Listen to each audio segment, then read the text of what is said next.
first down. They hand off to Marlon Mack. Huge hole, 50-yard line. He's at the 40, still going near sideline. He's at the 10. He's at the 5, and he will score. Touchdown, Marlon Mack. Touchdown, INDY.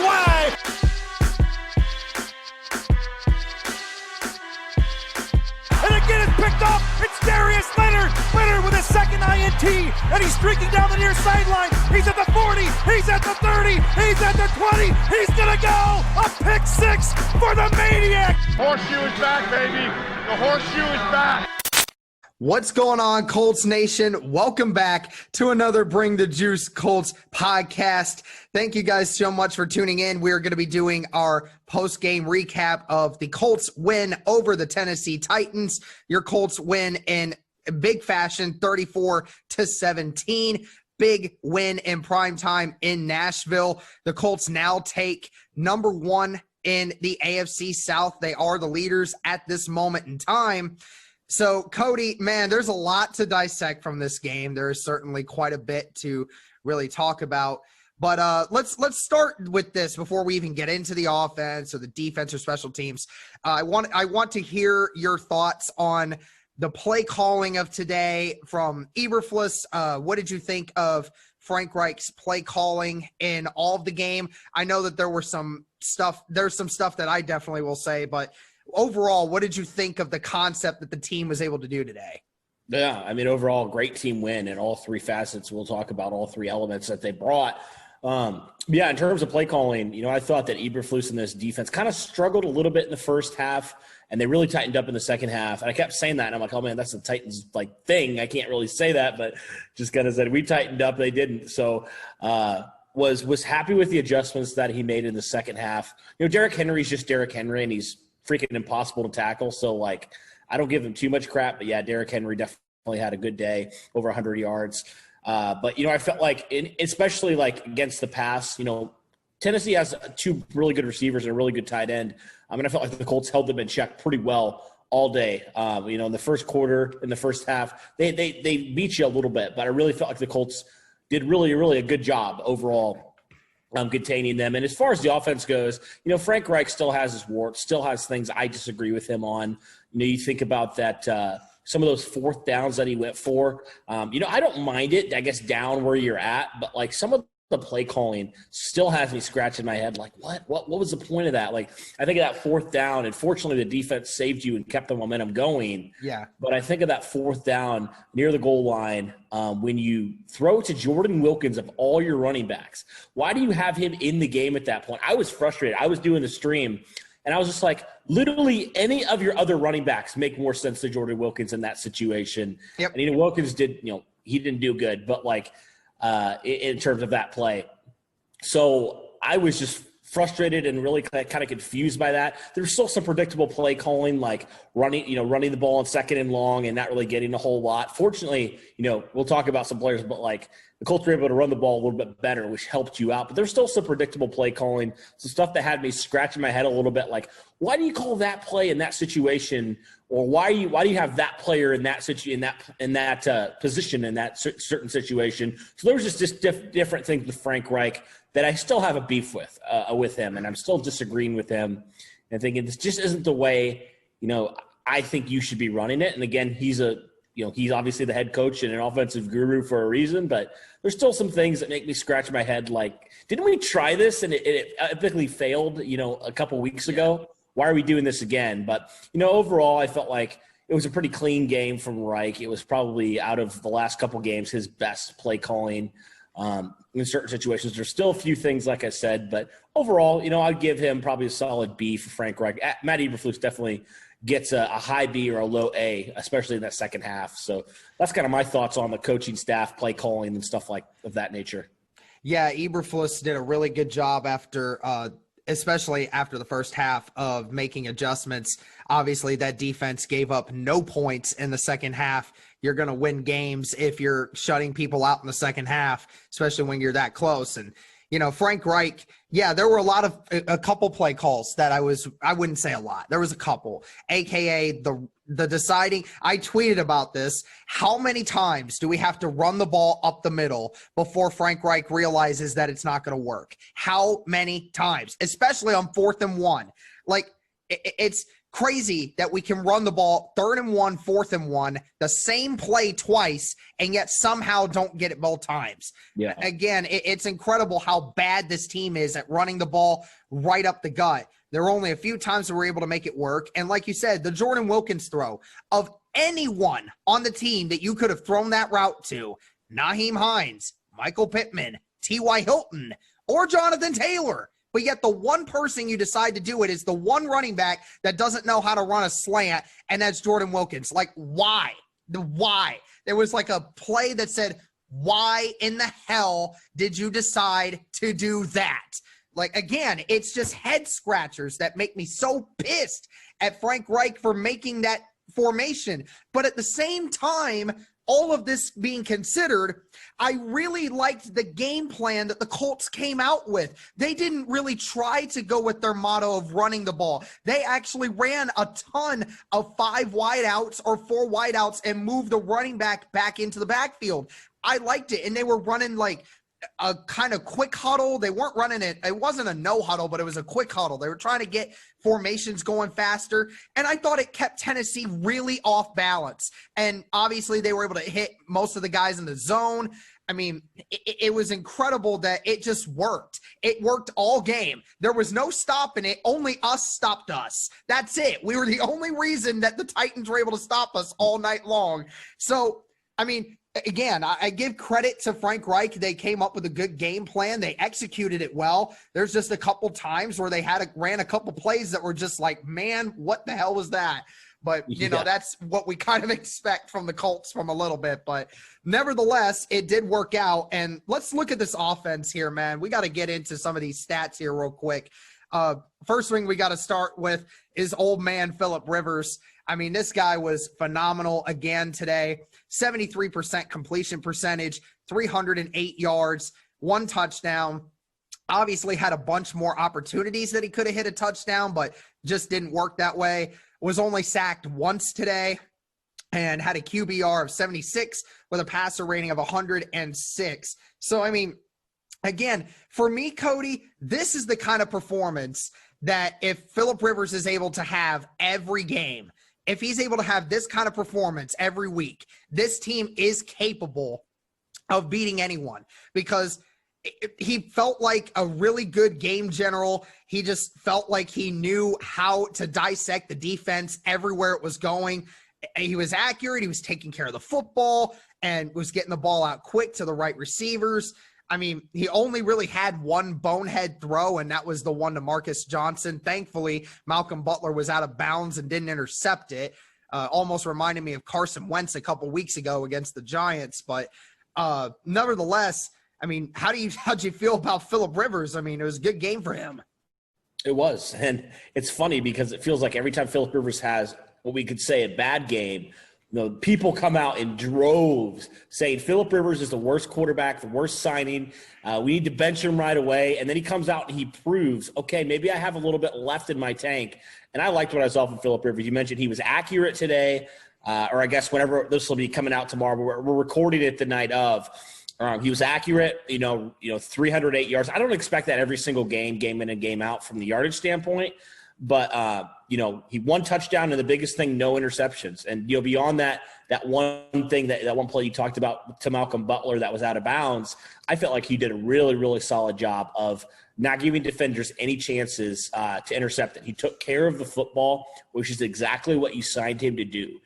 You know, take care of the football, kind of manage the game, pass it when you need to. But you know, that's been the biggest knock on him, is just the turnovers. And I felt like tonight he was locked in and ready to go, and just got the ball out of his hands to the hands of some of his playmakers that we talked about. And that's what we wanted him to do from you know, week 1. And so there's some weeks where we're just like, why are you holding onto the ball so long? Get rid of it. And so it was certainly great to see him, you know, just be efficient in that way. Nothing spectacular, which is not what we asked for, but just competent in that way, I think is huge for this offense. And yeah, you mentioned it. You know, if this passing offense can be any sort of competent, I mean, this team can go places for sure. Absolutely. All right, well, let's get into it, man. I mean, we talked about it. Who were the big standouts on offense? And there were a lot of them today. So it's very nice to see that there are a bunch of guys here. Now, listen, you may not give this guy love. today because obviously his stats didn't really show it, but I'm going to give him a little love before you go here. But I got to give mad props to T.Y. Hilton tonight. I mean, I know he didn't really do anything in the second half. I understand. But in that first half, 4 receptions for 40 yards. I mean, it felt like every time he touched the ball, the chains were moving. And that's great to see T.Y. Hilton do. He helped keep this offense moving. I really wish they would have gotten him involved in the second half, but they really didn't need to. You know, they had Michael Pittman going in the second half, Nyheim Hines going off in the second half. You know, the offense really ran through those two in the second half, literally and figuratively. So, but outside of that, I mean, props to T.Y. Hilton for a great first half. Again, not an amazing stat. It's not going to blow anyone away, but it was good to see T.Y. Hilton out there looking like he was healthy and happy, getting the ball thrown to him early in the game. And I'm glad they were able to use him early and get some offense going. Mm-hmm. Yeah, I liked what I saw from T.Y. Hilton. You know, nothing spectacular. We don't need T.Y. Hilton to have those games like he used to because they just spread the ball around so much. We just need him to catch the ball when he's getting targeted at this point. Yep. So I thought out of 5 targets, 4 catches for 40 yards. It's a pretty solid game from him. And he did what he was asked to do, and that's all we can ask for from T.Y. Hilton. So I was really encouraged by him. And, you know, a guy with a similar stat line, Zach Pascal, also won't get enough love. He's quietly the Colts' leading receiver so far through, I guess, like 9 weeks now. I'd have to add that up and see if he still is. But through 8 weeks he was.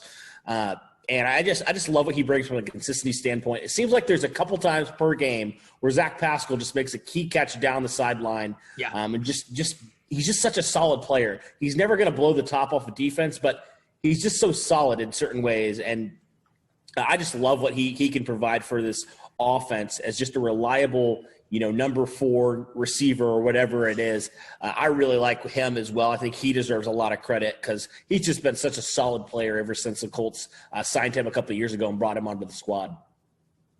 Yeah, so tell me, who are your 2 biggest winners for today when it comes to the offense? And then is there anybody on the offense that disappointed you today? I'll tell you mine. I mean, obviously, Michael Pittman deserves a ginormous love today. I mean, Michael Pittman a couple weeks ago, you know, coming off of a serious leg syndrome and not knowing if he was going to play for a while. And now it looks like the connection with him and Phillip Rivers is there, and it looks really, really good. He touched the ball 8 times today and had 120-plus yards. So, I mean, if Michael Pittman's going to give you that on a consistent basis, I think we finally found out what Michael Pittman can do. And then, obviously, the other guy who, you know, had a rushing and a receiving touchdown today, and that was Nyheim Hines. Hines with 12 carries for 70 yards and a touchdown, was the leading rusher for today, and also had 5 catches for 45 yards and a touchdown as well. So Nyheim Hines, again, showing that versatility and what he can be in this offense. I mean, I don't know if you got anyone else there, Cody, but, I mean, those 2 are probably the standard picks here. Yeah, I mean, I definitely agree. Like Nyheim Hines, 2 touchdowns on his birthday. So shout out to Nyheim. Yeah, shout out to Nyheim, awesome. Man. What a birthday. Yeah, incredible. And it's crazy to think the last 3 games he's had 4 touchdowns, and he didn't even have a touchdown last week. So, like, in 2 games alone, he has 4 touchdowns. 2 games in the last 3, multiple touchdowns. So we've said it from day one, Derek. You know, Nyheim Hines, we felt like last year was criminally underrated and underused in this Colts offense. And so we felt like, man, the Colts just need to get him going. They need to get him the ball. We know what the dynamic type of player he is. We saw that at the end of last year in the punt return department. And so we're just like, get him the ball and just let him go to work. And, you know, he was the fastest running back out of that draft when you took him. Give him the ball. And for a team on offense that's been struggling to get explosive plays, it just was head-scratching why they weren't getting him more involved. And so I think for us, like, and if we're seeing that, it's great to see Nyheim Hines used, you know, even more in the running game. You know, the running game's kind of struggled at certain points. Why not change it up? Ride the hot hand a little bit. And I liked what they did. You know, Nyheim Hines is such a shifty running back, kind of changing the pace a little bit. I really liked what he brought. You know, yes, receiving game, we know what he can do there, but the running game too. I think he showed some great vision, some great agility, some great speed all that stuff. And he just consistently was getting chunk plays on the running game. So was really impressed with Nyheim Hines. Definitely a great birthday present for him. He couldn't have scripted that better. And yeah, you mentioned Michael Pittman, you know, and I actually said this crazy enough on the pregame stream that we had. I said, I just have this feeling that Pittman's going to build off of his performance last week. We talked about it. That first half, he had 50-some yards, and then they just went away from him in the second half. And it was really confusing to why they did that. And so I was like, I think that he's starting to get a little bit more confident now, especially with the Dory Jackson out for this game.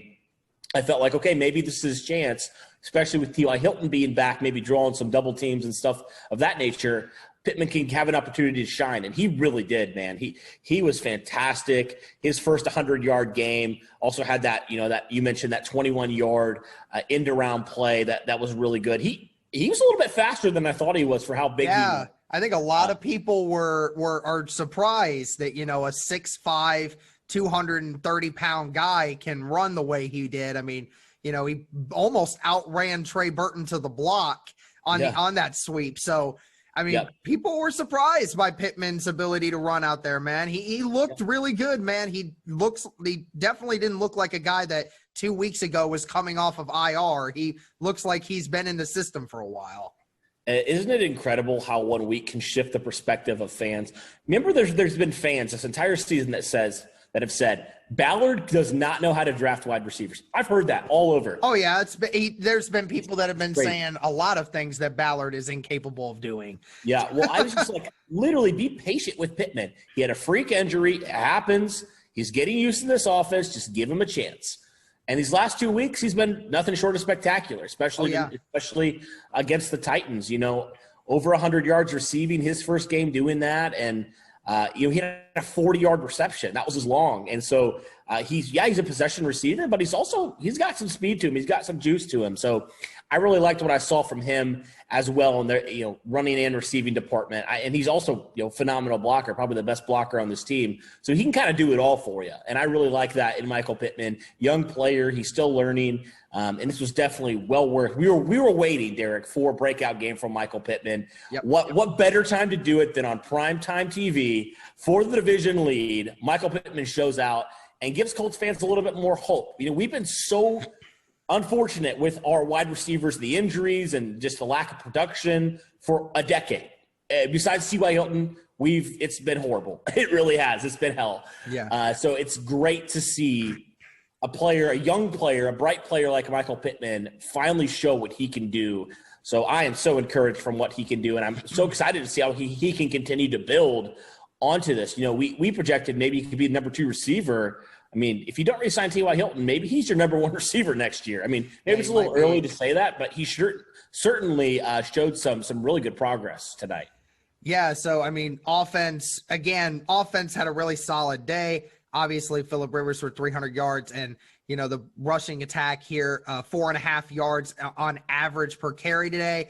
So Hines with a 5.8 yard average, almost 6 yards. Wilkins 3.5.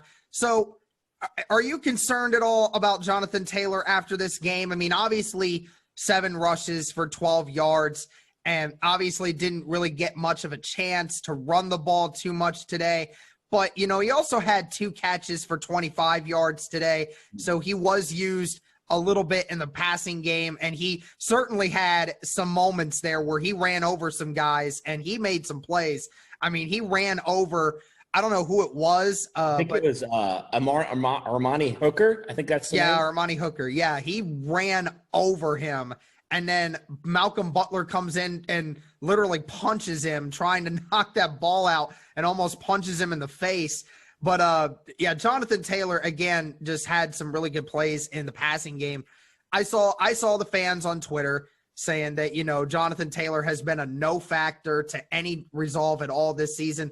Again, like, it is weird. It is so weird. We find the fans that after a tremendous game on prime time, we destroyed the team that most said was going to win this game. We destroyed them, and yet somehow, some way, there are still fans out there that say, oh, well, you know, this guy was a non-factor, you know, like he's been all season. Like, dude, shut up.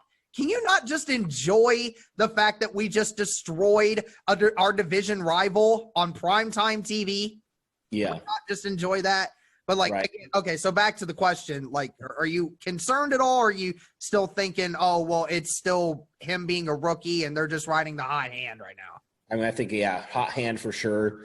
It's like when you see some of his runs, none of them are like, I feel like they're always designed very poorly. Like running up the middle, you mentioned, it just doesn't work a lot of times. And like some of his runs, I just don't feel like are scripted well for him to succeed. Now, I'm not going to say it's just all in the play calling, but like, he showed when he's out in the open space what he can do.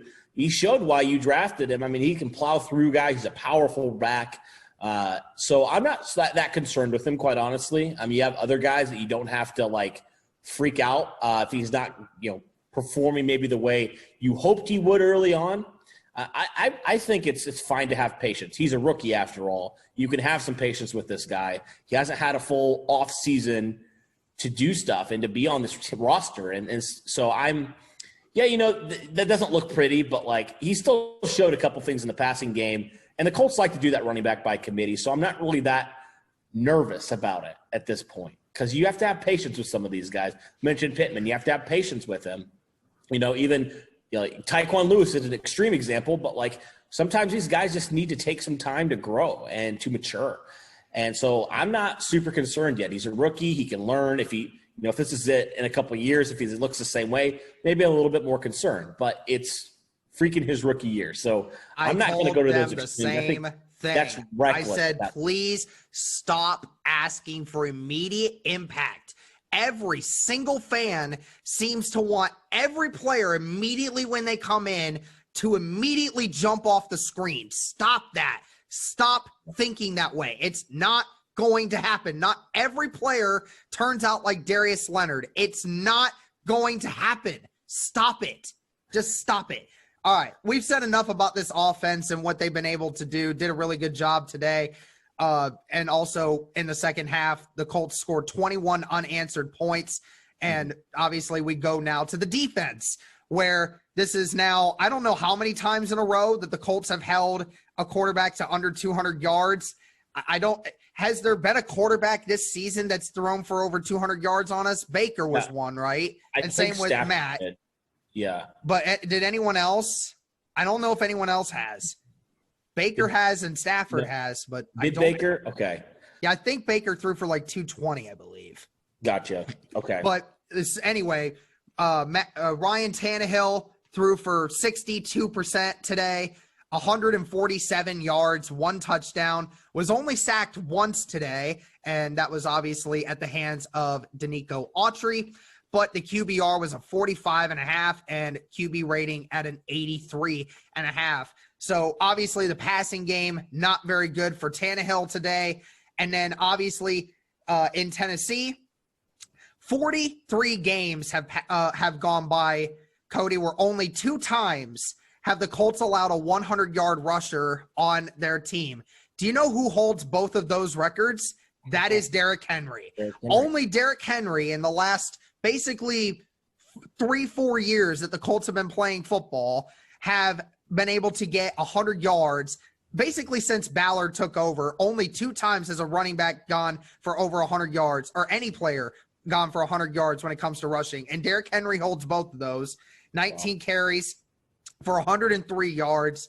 Had a couple of big runs at times where he had a couple 15-yard runs that really helped boost that number. Honestly, there were so many other times where he got nothing. It really felt like he was getting either no yards, he was getting 8 yards, or he was getting 15. It felt like there was no in between when it came to that. And this is the crazy part that just stuns me when I look at these numbers. The receiving for Tennessee. So the leading receiver was Corey Davis with 5 receptions for 67 yards. Obviously had himself a pretty decent game today. And then after that, nobody else caught more than 2 passes today. No one. A.J. Brown had 1 catch today and was targeted 4 times. So A.J. Brown, again, was a non-factor. And, that go to show in the second half when the Titans tried to come back, they couldn't get him involved. A.J. Brown had that 1 catch in the very beginning of the game, and to think that was going to be his only one. I mean, Cody, there's so much we can say again about this defense. I mean, I'll let you go. But honestly, I'm going to say this. That I said it on Twitter that my defensive player of the game was Darius Leonard, because today he had nothing but juice and he looked like he was all business, no BS at all. Nothing. He literally looked like every Colts fan who was saying that we're sick and tired of hearing all the media say that the Tennessee Titans are about to destroy us. It looked like he said, I'm sick and tired of this crap. I'm about to own all of you. And that's what this defense did today. They did. Yeah, they looked really good again, especially after that first half. They just really turned it up. You mentioned no points allowed. This is like third or fourth haven't allowed a touchdown in the second half. Like, this defense is legit. And if you have doubted this defense at all, just look. After week 1, this defense has been incredible. They have played fantastic, especially in the second half. I have been so encouraged. You mentioned Darius Leonard leading the team with 9 tackles. Grover Stewart was fantastic in the run game. Should have had a sack if it wasn't for that BS pass interference call against TJ Carey. TJ Carey, speaking of which, had a really good game. I felt like he's been such an underrated signing that nobody talks about, but I love what TJ Carey has brought. I have to shout out Zach Hicks a little bit. I agree with just about everything Zach Hicks said, but he ate his own words. He said that he did not like the TJ Carey signing when the Colts first did it. He thought he was going to be a box corner that would really not do much for this team. And TJ Carey has been anything but that. I mean, he's probably been one of the best depth pieces that Ballard signed. He's been phenomenal. And like you said, when Xavier Rhodes came out for that one drive when he was getting checked, TJ Carey came in, did his job really well. And even in the other times TJ Carey came in, I mean, he was right on target just like everybody else. Mm-hmm. Yeah, I mean, that's great. That's so much what you need from your depth, is guys to just come in and pretty much it's a seamless transition. And I thought he did a great job. He had a couple nice pass breakups in this game. I really liked what I saw from him. He had 2 on the day. So he was fantastic once again, and I just love what he brought. He also recovered, I believe, that blocked punt, which we'll get to in a minute. Yep. So that was fantastic from him. He scored that touchdown. So, yeah, overall, I thought this defense looked really good. You mentioned the 1 sack, and so it's just something like with this Colts defensive line, I felt like in the first half they struggled to get some pressure on Tannehill, and so he was able to kind of do a little bit more damage in the first half. Second half, I felt like they were a lot better. Maybe not at getting sacks, but getting pressures. Yes. And I felt like, the sacks don't tell the whole story in this game. I felt like the Colts defense was constantly making him uncomfortable. There was a play where he was down, man, and he was hurting after the Colts took him. I think Justin Houston just smacked him on a play, and he was not feeling well at all. DeForest Buckner had a quarterback hit as well early on. He had 3 quarterback hits on the day. No sacks, but his presence was felt. Looking at it right now, the Colts had 1 sack and 5 quarterback hits. So they were that doesn't even mention how many knockdowns that man took. I mean, he took almost a dozen knockdowns. I mean, he was getting hit a lot in that game. He's probably going to be like Baker tomorrow, where he says, like, dude, I feel sore after that, getting hit by Buckner and Houston the way he did. And, Autry and Grover Stewart came in there a couple times as well. I mean, you're right. The sack numbers don't tell the full story of tonight. You're right. The first half, they didn't necessarily do a great job of getting coverage or getting pressure. But then as that second half came around, it was a completely different story. Felt like there was a hand in his face every time he threw it. Right. And the thing is, Tannehill's probably going to have nightmares for the next couple of weeks because he plays the Colts again in a couple of weeks. Yep. So he's going to get it again. He's going to remember. Yep.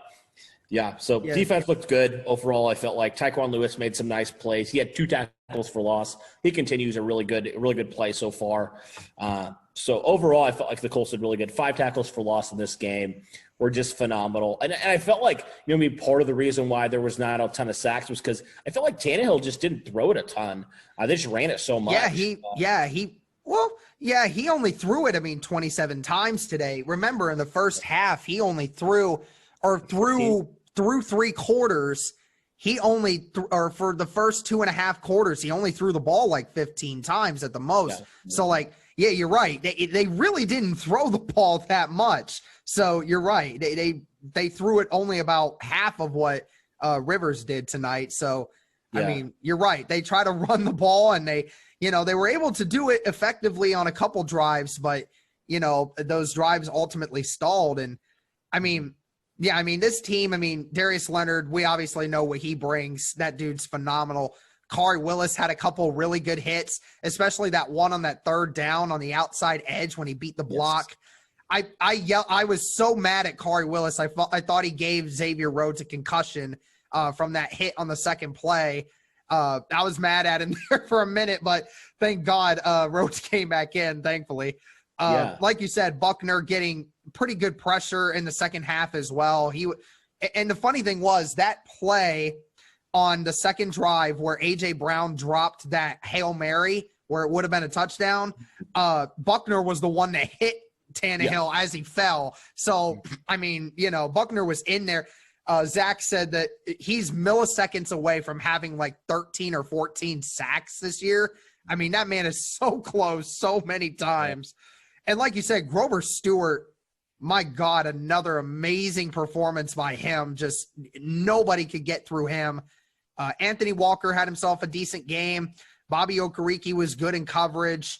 Rocky Sin kind of struggled a little bit today, but, Corey Davis had the hot hand in this game, even though Corey Davis never really had any huge plays.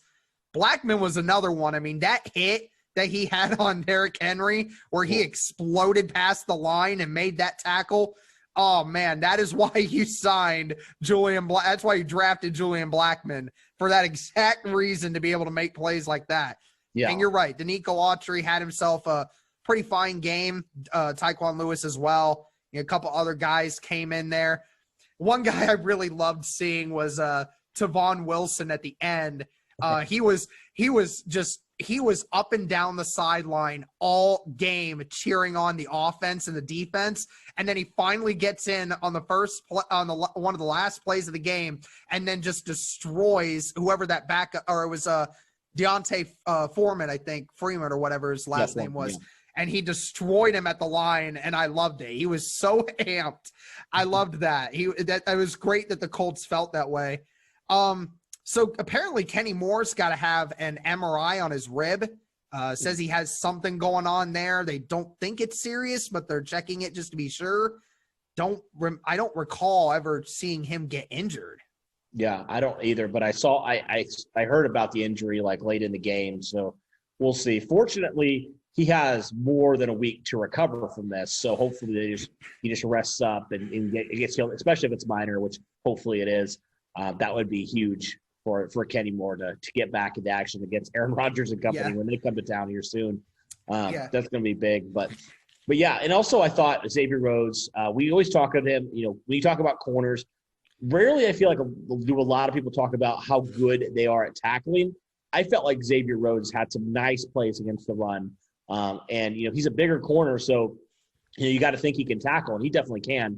He's all of 6'1", whatever, over 200 pounds. So I really liked what he brought in terms of the run stopping game as well. I thought that he played really well, even though Derrick Henry had a nice game. I liked what I saw from the corners in terms of run tackling. So overall, I thought it was a decent day for the defense, better day in the second half than the first half, But yeah, Derrick Henry's he's on another level, man. He's impossible to tackle. Yeah, it's impossible to tackle him. Even the defensive tackles were having a difficult time. Grover Stewart got pancaked by a stiff arm from Derrick Henry in this game. So, if that tells you anything. But yeah, Xavier Rhodes, outside of that first completion to A.J. Brown in the first half, Xavier Rhodes, again, roads were closed all game long. I loved that tackle that him and Darius Leonard had where they body slammed Henry, where Rhodes went high and Leonard went for the gut, and they just pile drived him into the ground. And love it. Another player, Taylor Stallworth, had one tackle today. But again, the presence and being able to push guys back like Grover Stewart, again, it's just another guy that we're going to have to pay this offseason because he needs to stick around. I was telling my brother during the game, Ballard loves his defensive linemen, and if on tape you're performing, which he certainly has, he's going to get paid, and I certainly know he will be. So, yeah, that was pretty much the defensive perspective. Again, we could go with this all freaking night long. I mean, there was so much good. But let's just talk real quick about the special teams because there's a lot to dissect there. The Titans, we talked with Titan Upload on Tuesday. How concerned are you about your special teams and what does it do to your team? He said he was very concerned. Well, after today, he should be. Okay, so the first mishap that they had was the punt where the punter went 17 yards, gave the Colts a very, very short field. The Colts had the ball at the Titans' 27-yard line and were able to score a touchdown, which gave them the lead. And then they go 3-and-out again the next drive. And then, obviously, E.J. Speed is the one that blocks that punt.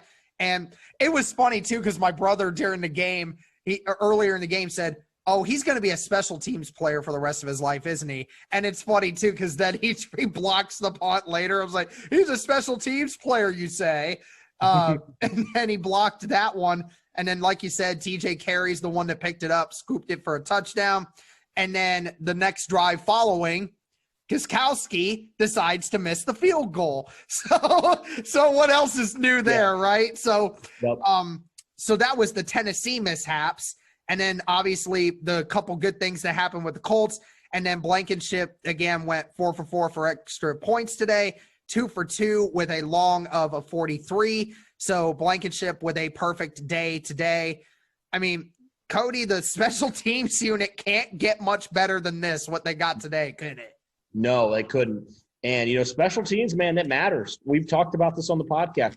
It matters a whole lot. And so, when people, so, for example, when we try to predict the roster, that's why I say guys like Ashton Doolin, different guys like that. When you're vying for those last roster spots, you have to be really good at special teams. And if you're really good at special teams, you'll get a chance at this roster, even if you're not a better player at your position, because special teams matters so much into what you do. It's a third of the game, right?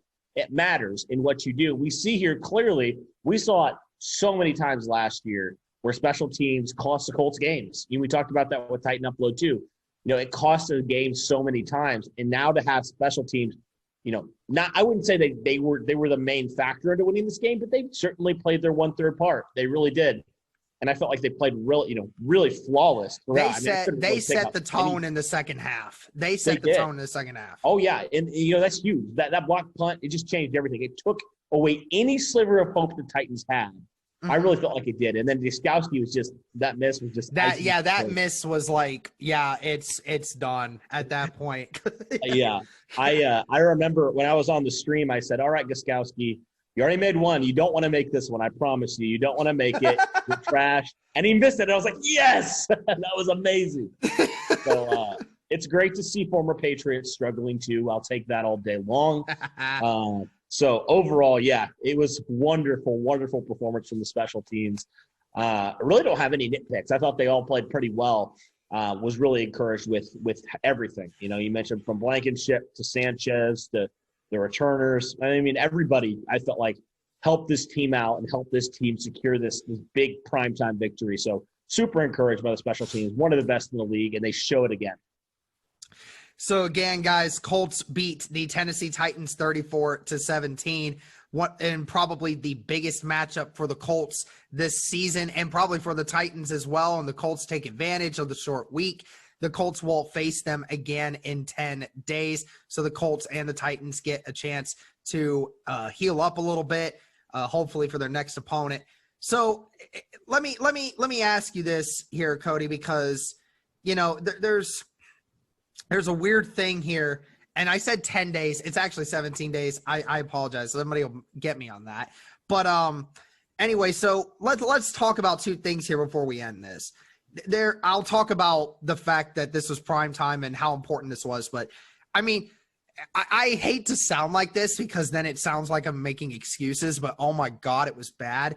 The freaking officiating in this game was just atrocious, man. I mean, honestly, a little bit on both sides. I mean, like some of these calls were just, oh my gosh, just like let these guys play. Like I understand Rock had a little bit of that jersey, But come on, man. I mean, that was so close. And then the personal foul roughing the passer on Tannehill on that drive, like he was getting hit, he was falling, and Tyquan Lewis was already heading that direction.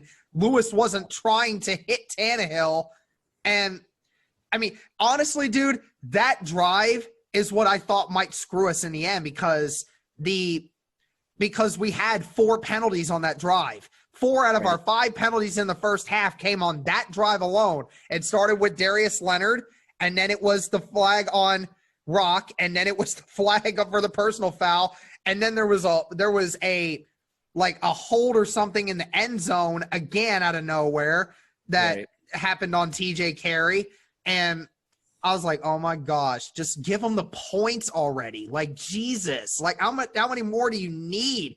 And then it was kind of funny to think, we shot ourselves in the foot a couple times in the first half with the 4th downs and, the penalties.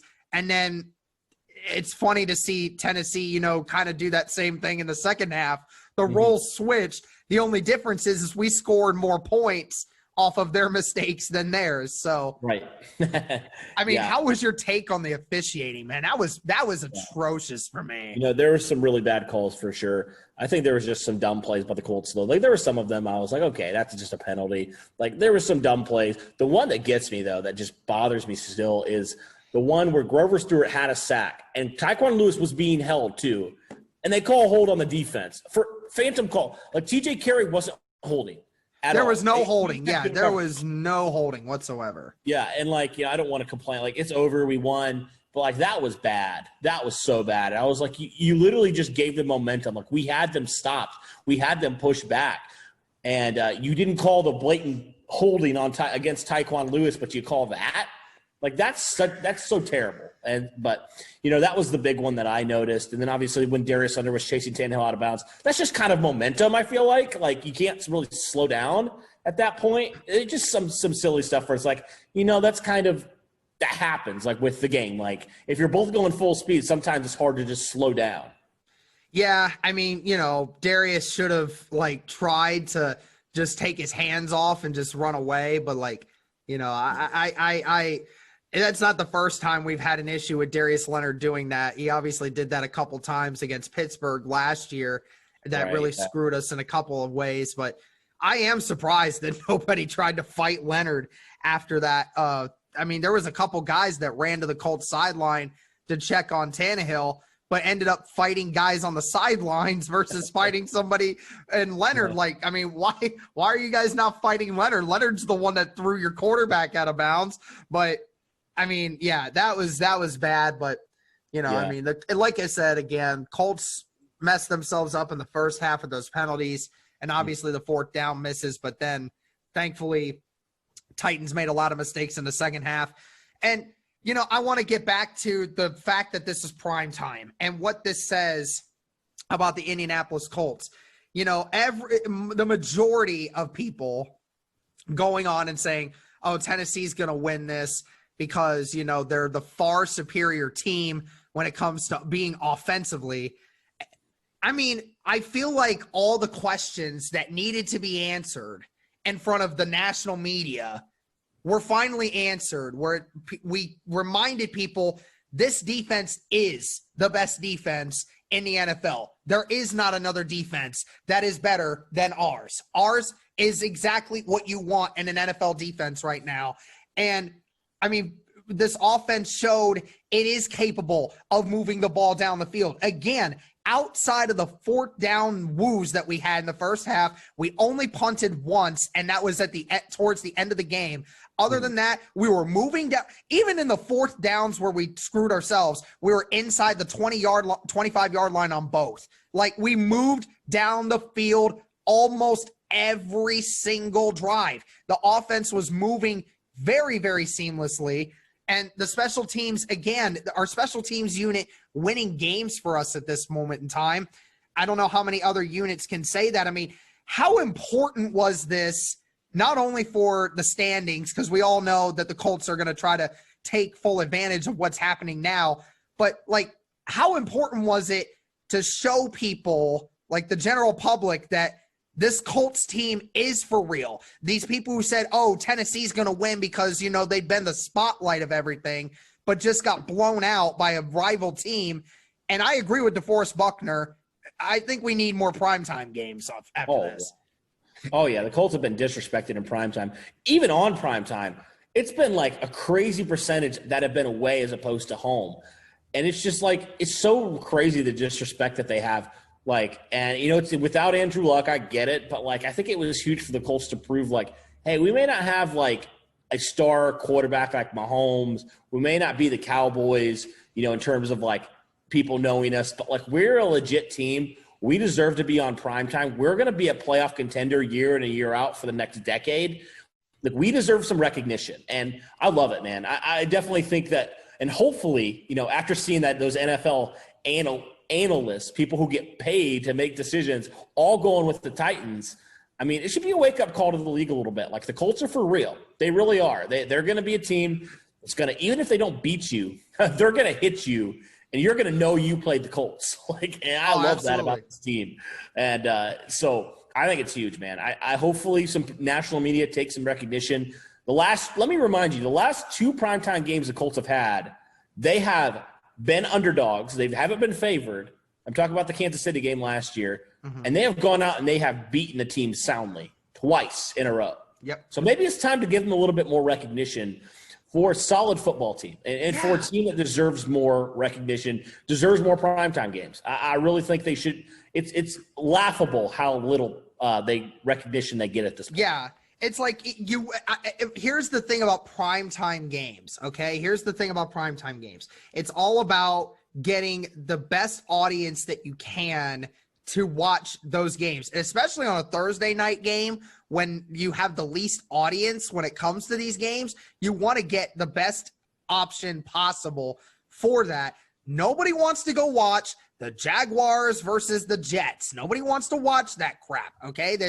Those teams don't matter. You want the teams that are going to bring people in because it's going to be a good football game. That was a decent football game to watch because you had 2 playoff contending teams, 2 teams that are at the top of their division and are fighting for that playoff spot and the spot in the top of their division. Like, that is what I want to watch. And this is coming from outside of just being a Colts fan. I want to watch a Thursday night game that'll tell me, oh, if we're going to have, we're going to have the Ravens and Kansas City. I mean, they're not the biggest of all fan bases, but that's the game people want to watch because it's fun. It's entertaining. Something's going to happen that's going to be fun. Like, I don't think watching Jake Luton and a Joe Flacco-led Jets is going to be fun to really watch. Outside of what they did last week, though, because they almost beat the Patriots. I'm not going to talk crap about Joe Flacco, but I will talk crap about the Jets. Like, how did you lose that one? Well, then again, I actually do know how they lost that one because they wanted to, because they need to secure that number 1 pick. But it's outside of that. Yeah, it's ridiculous how little primetime games the Colts get. I know we're a small market, but like, it's so weird how few games they get, but yet the Colts, anytime they're on prime time, they always seem to show up. There's always a game to be seen. I just don't understand why we get so few of them. But either way, guys, that's going to probably do it for this one. Again, the Colts win in dominating fashion over the Titans. Certainly was a great game to watch. Cody, you have any final remarks here before we head out? Well, first off, thank you all. We reached 4K. We're so happy, so thankful and appreciative to every single person who tunes in. And also, the Colts brought the juice, man. The division-leading, AFC South division-leading Indianapolis Colts. Man, that feels so good to say. It really does. And I'll say one last final remark. 4 days ago, there were a lot of you that were saying fire everyone. I hope you're keeping that same energy this week when, the Colts just did what they just did to the Titans. I hope you keep that same energy because you're dead wrong. But anyways, thank you guys again so much for tuning in. And as always, go Colts.